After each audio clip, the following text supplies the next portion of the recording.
Ano ba, sabi ko, bakit? Ano ba ang definition mo ng success? Or success is achieving something and that one. Sabi ko, when you said earlier na hindi mo pa mako-consider yung sarili mo na successful ka sa work-related, magiging masasabi mo kasi sa sarili mo na successful ka pag naging CEO ka na. Tumigil siya. Bakit? Kailan ba natin masasabi na successful tayo?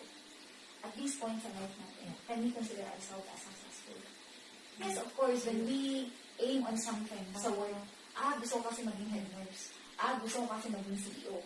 Then when you reach the point, is that the only time you consider yourself successful? And the work is not the only area sa buhay natin. We have family, we have the relationship, we have finances aspect, we have the physical aspect. Of course, gusto natin magka-abs. Successful ka naman sa pagkakawa mo ng abs.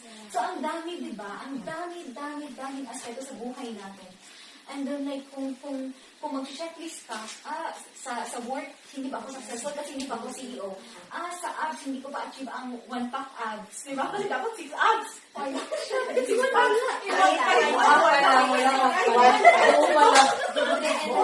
Wala pa lang, buo.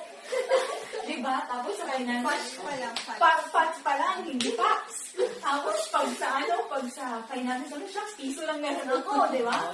So, lahat ng aspekto na yung nag-checklist tayo, we cannot consider ourselves as successful. Kung yung natin, yung basis natin, or yung definition standard natin is the world that, we need the position. We need name, titles, we need possessions, we need the house, we need all these things, luxurious things and all these things. So, it's not, to say it, hindi naman masama to desire, to have all those things, because God desires us to live, diba? We all desire to live a good life. We just really have to understand what's really success is, and what is that good life na gustong iparating sa atin yung life.